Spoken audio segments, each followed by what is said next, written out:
T. Welcome to the Command Post. You know what this is. Post up and take command. I, of course, am your set man, Louie T. Thank you for joining me. Free agency is underway. We talked about this yesterday, talked about the tampering period getting underway, and this is essentially an extension of free agency. The official start to the new league year is tomorrow, but that hasn't stopped teams from agreeing in principle with players. And so I told you guys yesterday that the plan for this team was going to be one of limited moves, limited resources. So the patience was going to have to be there, not only from the team, but more importantly from the fan base, because it's hard to sit back and watch teams be aggressive, go out and get good football players to help add to their roster to give them a better chance to win. All the while you're sitting back. It's not like we're a 13-win ball club from a season ago. We're a 7-win team. So you're looking to add players that give you a chance to improve upon the 7-win total you had a year ago. And it's tough to watch other teams stockpile good football players all the while you're sitting there watching them come off the board. And what makes it hurt even more is when you look at some of the money that's being tossed around and you say, we couldn't have paid that. We couldn't have matched that. That's all he got, and we couldn't keep that guy? So that leads us right into, because I looked at the Brandon Scherff money. I don't know if you guys saw the Brandon Scherff money, but I'm looking at the B. Scherff money, and I'm like, that's all he got? He left us for that? So that kind of reiterates the point that I made, which was I don't think he ever wanted to be here. Now, we put the ball in his court. We gave him the power. We empowered Brandon Scherff to not sign a long-term deal.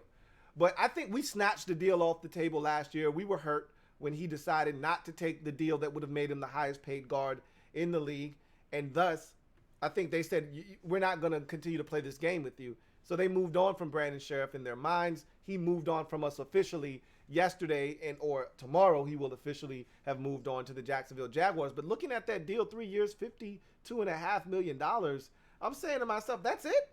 I mean, it's only 17 and some change. Like, I thought he would get more, but that's no here nor there. I didn't want to pay it to him, so I'm not complaining about it.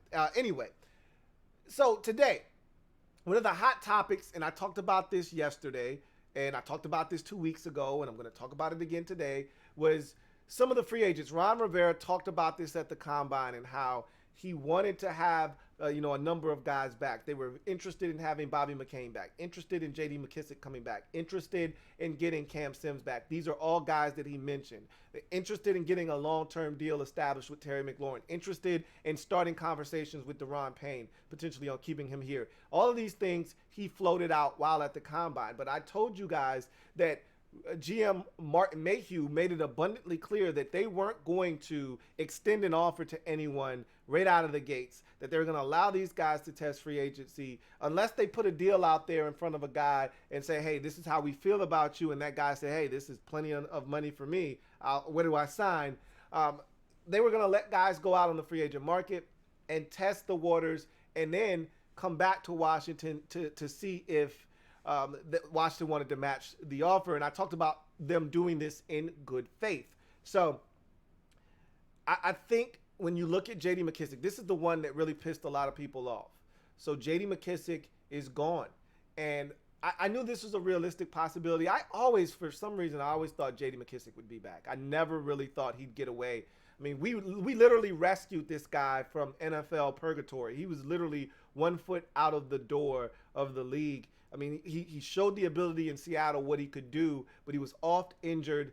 And I'm not saying someone else wasn't going to give him an opportunity, but we resurrected his career here in Washington. And there's clearly a role and a niche he carved out for himself in Scott Turner's offense.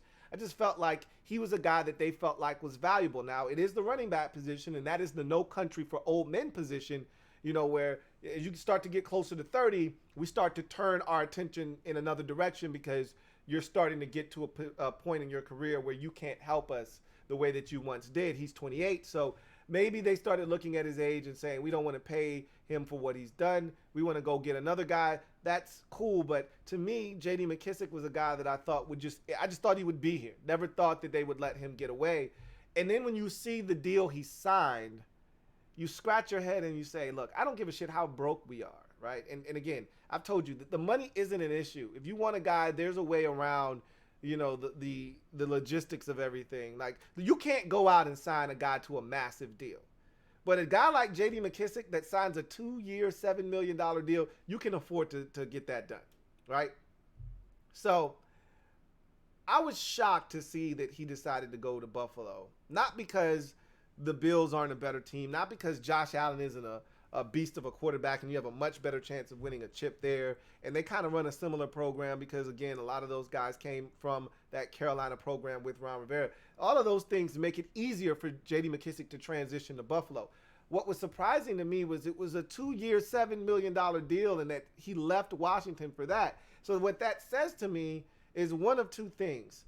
Either one, we didn't offer J.D. McKissic or it wasn't enough. He felt slighted by the deal that we did offer him. We might have came at him with a 2-year, $5 million deal and he might have scoffed at it, which he should. Or, and this is the one that I want to believe, and I can't confirm nor deny this, but I think the second option is the one that I'm going to believe until someone tells me otherwise. And that's, he felt disrespected by the approach Washington took to him, in particular, in free agency. This is a guy that was a lighthearted guy in the locker room, endeared himself to everyone, coaches, players, all alike in the locker room. Every guy in that locker room to a man would tell you the funniest guy in that locker room is J.D. McKissic. Makes everyone laugh, does a lot of silly things. You need guys like that in the locker room to keep things light. And that guy was J.D. McKissic. And not only was he good in the locker room, he was excellent on the football field. And when you look at how Washington has gone about free agency, it started last year at the end of the season when they gave the extension to left tackle Charles Leno Jr., right? So if you tell me you love me and you tell me you want me back, show me, don't tell me. For me, and I think really for any player out there, it's all about your actions, not about your words. You can tell me you love me. You can tell me you want me back. You can tell my agent that you have plans on bringing me back.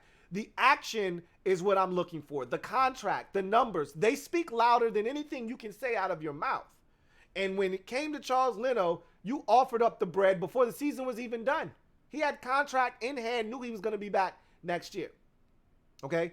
But yet you talk about me in a way that I'm expendable. Hey, we'll see if J.D. McKissic wants to be back. We'll let him test free agency. You didn't treat me like you wanted me back. You didn't treat me like I was important. Like my role on the team was something that you could go without, even though there is a clear, to me, correlation between J.D. McKissic getting injured and this offense tanking and bottoming out towards the end of the season. This offense was not the same. They were not as crisp without J.D. McKissic in the offense. And to me, there was a clear difference with him in and out of the lineup as we wrapped up the season. So I felt like he was worth more than what they offered him or didn't offer him or what Buffalo ultimately offered him, yet he decided to leave for Buffalo. And I think it was a bit of a slap in the face to him that you didn't value me great enough to bring me a contract before the start of free agency or bring me something that I felt like was worthy of me signing. Because again, I've seen guys leave a team, take less to play elsewhere. The latest example of that is Jarran Reed. Was in Seattle, got pissed off, felt like it was a matter of pride, and they disrespected him because they asked him to restructure this, that, and the third. And so they ended up cutting him, right? He wanted to be released, asked to be released from his contract. They cut him loose. He goes to the Kansas City Chiefs and signs a contract to make less money than what he would have made had he restructured in Seattle. I've seen guys do it just off the strength of principle. I felt disrespected and slighted, so I'm going to go elsewhere, even though the money you put on the table was a little bit more than what I'm actually going to get in my new destination. I think J.D. McKissic felt slighted, felt like he had done a lot for this team, and he has over the last 2 years, and we didn't show him the gratitude that he thought he was going to get when he was up for a new contract. That's what I think happened here. I think this was a situation where they treated J.D. McKissic like he was just one of the regular guys that you could just string along, and at some point he'd come running back to you and you could give him whatever and he'd sign on the dotted line, like Troy Apke, for instance. That's not who J.D. McKissic was. That's not what he meant to this team, and I thought they should have handled it better. Now, saying all of that, running back is one of the most replaceable positions on the football field offensively, if we're keeping it a buck. J.D. McKissic's role in the team was a big one, but if they get the right guy, we can replace that production just like that. We've talked about, a guy in particular in the draft in James Cook that I think would be the perfect replacement for J.D. McKissic in this offense if they could somehow get to him before he's off the board. I think he's going to be gone before Washington even thinks about spending a pick on a running back. But that said, with J.D. McKissic now exiting stage left, don't know what they're going to do in free agency, if they're going to try to look to replace him in free agency, if they're going to just kind of stand pat right now, say, hey, we actually like our running back position. We got a few backs on the team right now that we actually value, that we like. We got Williams.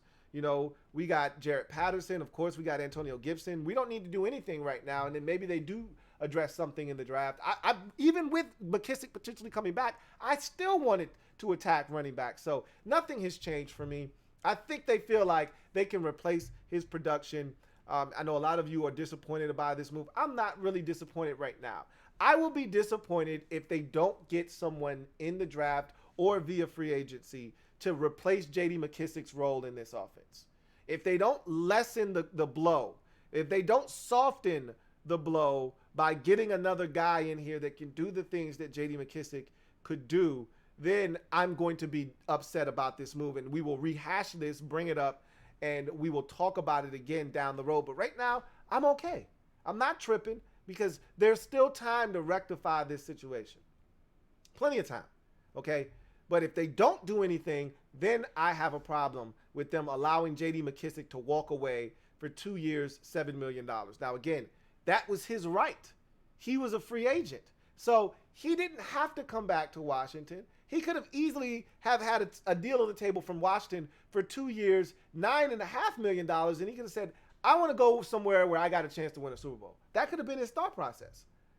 I don't think that's what it was. I think literally Washington either lowballed him or they told him, you go out there, see what you can find, and then you come back to us. And you're like, oh, it's like that? Really?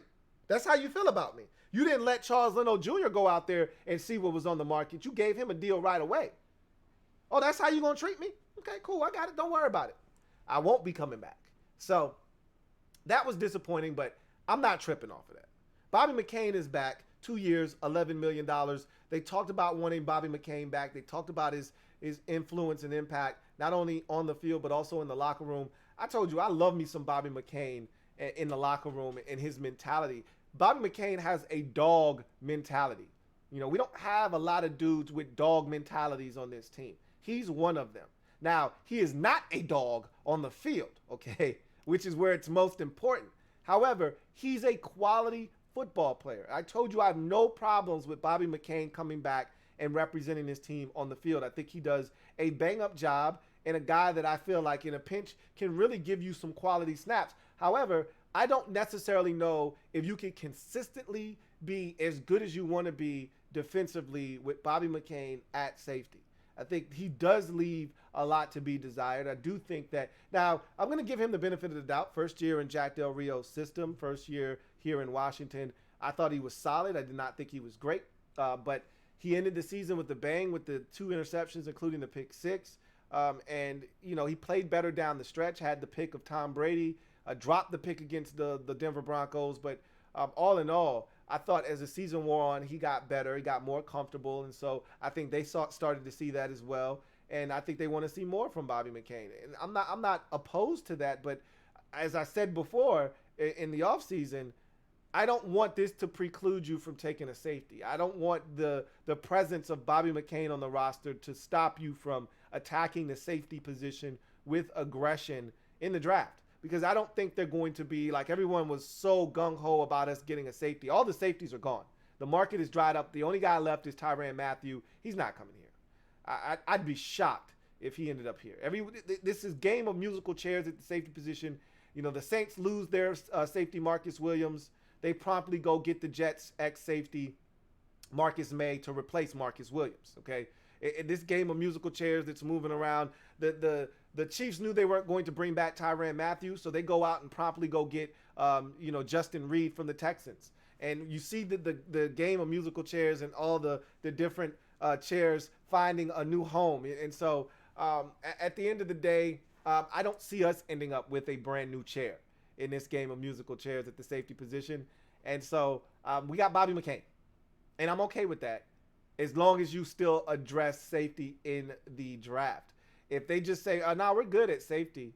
And this is the thing. When you trade the pick away for Carson Wentz, the 3rd round pick, you essentially take away one more opportunity to bring another guy onto the roster that can help us.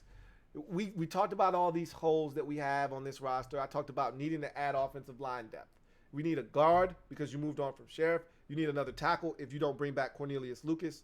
So you need depth along the offensive line, right? I talked about needing another running back. This was before we lost J.D. McKissic. We definitely need a running back now that J.D. McKissic is no longer in the fold.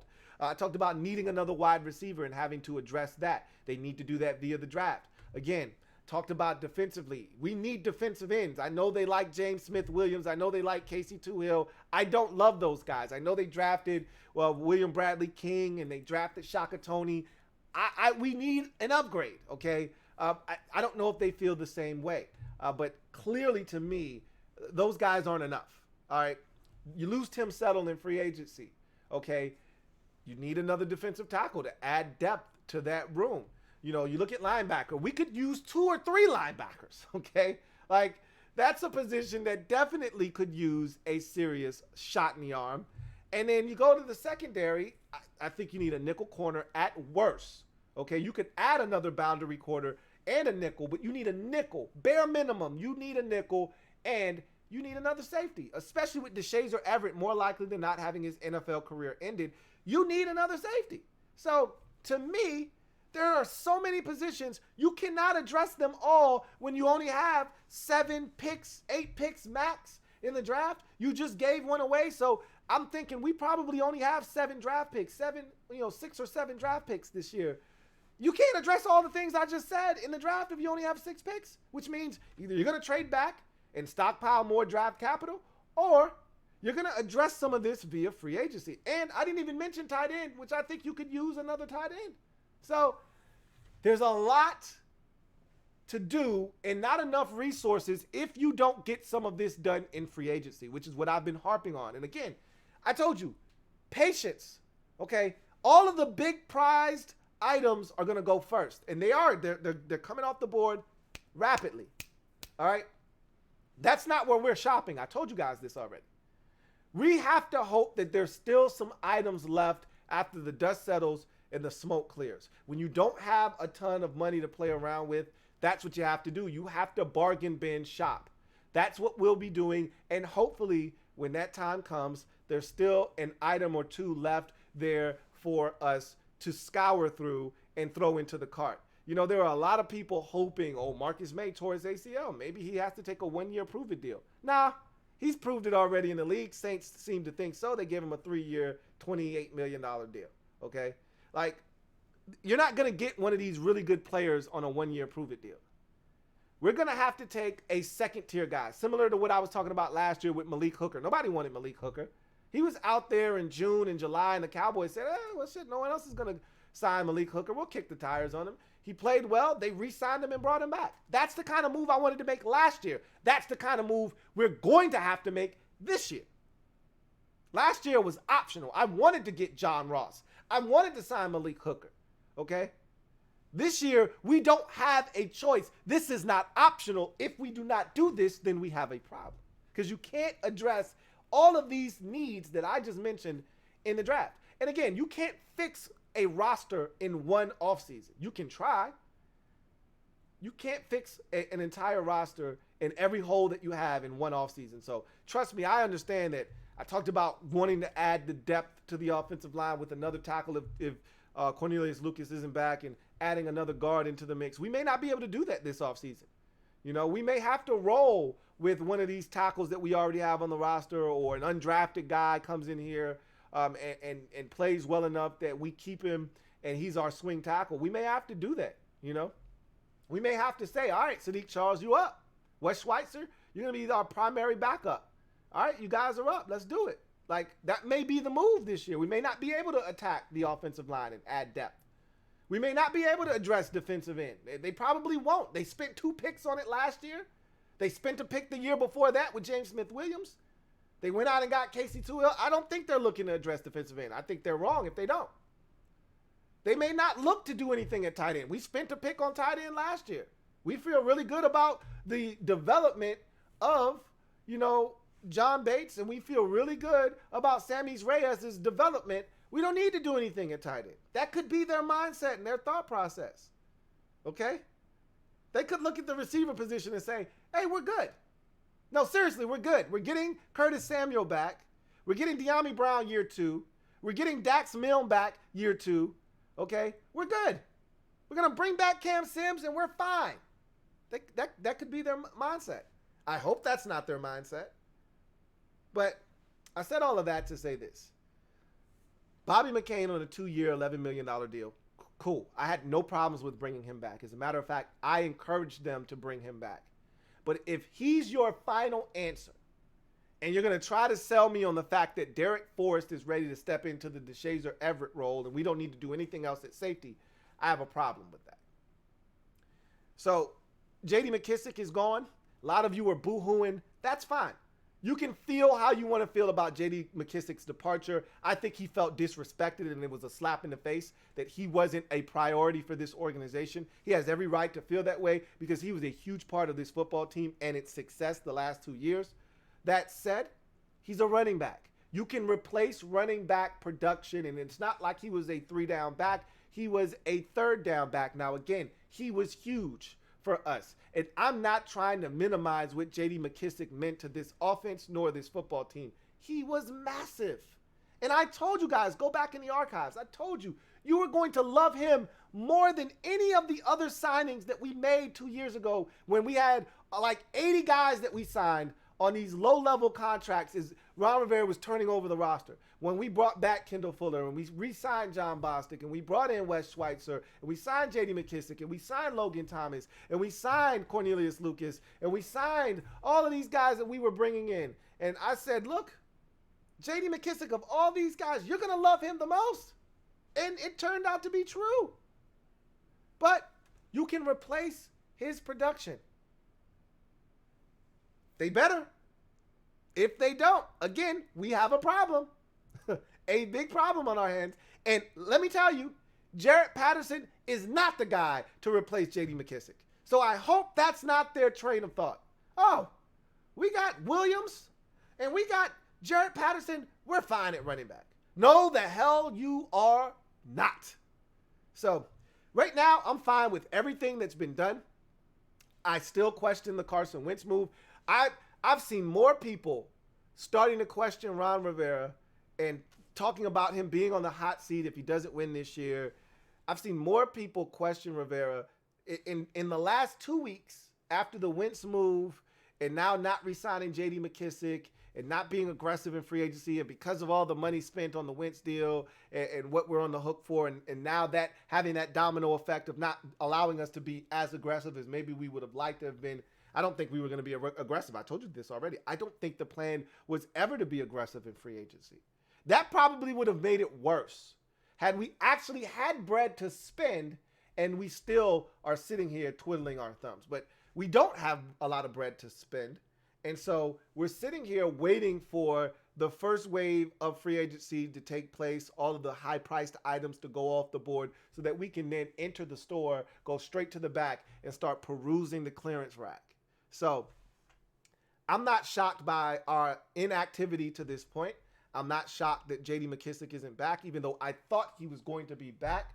I'm shocked at the amount of money he got and that he left for that amount of money. And again, we don't know the story behind that. I'm going to choose to believe what I want to believe, which is he felt disrespected. He had every right to feel disrespected because they didn't make him a priority. So he decided to go somewhere where he felt wanted in Buffalo. And it's also going to give him a better chance to win. That said, I'm not upset about J.D. McKissic right now because we can replace his production. If they don't replace him at some point, whether it's free agency with a running back or in the draft, then we have a problem. Then I'm going to have an issue with you allowing J.D. McKissic to walk and not doing anything to replace that production. Bobby McCain is fine. I like him. I don't want that to be the end-all, be-all at the safety position. You moved on from Landon Collins. There's no more Deshazor Everett. There needs to be another addition to the safety position. So all I asked is that you're not done at safety despite re-signing Bobby McCain, and that you replace and replenish what you just lost in J.D. McKissic. I'll be fine with these moves if you do those things to complement those moves. If not, then we have an issue. So a lot of you are jumping off of the Ron Rivera train in droves right now, and that's fine. But we don't know how these things are going to work out. So I already said from the jump, I was going to allow this group, Ron Rivera, Marty Herney, Martin Mayhew, to have this entire offseason to do whatever it is they felt like they needed to do. And I could be critical, hypercritical. I could be skeptical of moves, but I'm going to give them an opportunity to make these moves and see how they turn out. And then I will judge them accordingly. Because last year, as I mentioned, those guys literally jumped in the fray and never had a chance to breathe. They literally got here in like late February and literally had to hit the ground running to really catch up to speed on what was going on with the draft and free agency and things of that nature. So this year, they've had a full year. They know what this roster is. They know what to expect. They know what's out there. They know what our situation is. I want to see how they approach everything and how they address issues and needs of this team. And again, I may not always agree with their methods and how they're going about things, but I'm going to give them an opportunity to do whatever it is they're going to do. And if they fail, then I'm going to come down hard on them. If they're successful, I'm going to give them the credit that they deserve. So some of you are out for blood right now, and that's fine. I'm not going to tell you how to feel. I've already told you we've been brutalized and battered as a fan base for so long that any emotion is the right emotion. So I'm not going to tell you how to feel, but I'm just telling you I'm okay with J.D. McKissic moving on. If you replace J.D. McKissic, if you don't, then we have a problem. I'm okay with Bobby McCain being back. If you add another safety to the mix, and don't tell me that other safety is Derek Forrest, because I don't want to hear that shit. If you add another safety to the mix, I'm good with Bobby McCain being on this roster. So we'll see what they decide to do. A lot of time left in free agency. Guys, don't panic. We were never going to spend big in free agency. Don't panic, okay? Be patient. I am a Washington fan, etched in burgundy and gold. My Washington spirit will never die. Washington spirit will never fold until we meet again. Hail. Wait. Post up and take command. You know what it is. Yeah, sometimes I have little flashbacks. Speaking of flashbacks, I saw something that may be pointing towards the future. Did you guys see the article and then the news clip about the stadium and the plan that they have for it to stay in Maryland, literally right across the street from FedEx Field in Landover, but really kind of build it up and make it into this kind of metro area, a metropolis, where they build up all of these surrounding areas to accentuate the stadium, which right now it's like FedEx Field is desolate. It's like its own entity just out in the middle of nowhere. But they're talking about, building a better way to get to and from the stadium. They're talking about building, a subsequent, area around it that will allow for restaurants and shops to give it a life around the stadium, create a buzz and an energy. It seems like a good plan. We'll see what happens, but they've made it abundantly clear they're not getting into a bidding war with Virginia. Virginia right now is desperate to bring the team, to their state, to the Commonwealth. And Maryland and D.C. have both said we're not getting into a bidding war, and we're not going to pay $1.2 billion for your stadium. But we got a plan, and they laid it out. It looks good. It had a dome. It was a dome. It had a retractable roof. It looked like a really clean stadium. So, and the idea sounded really good, but we'll see. Anyway, just thought I'd throw that out there.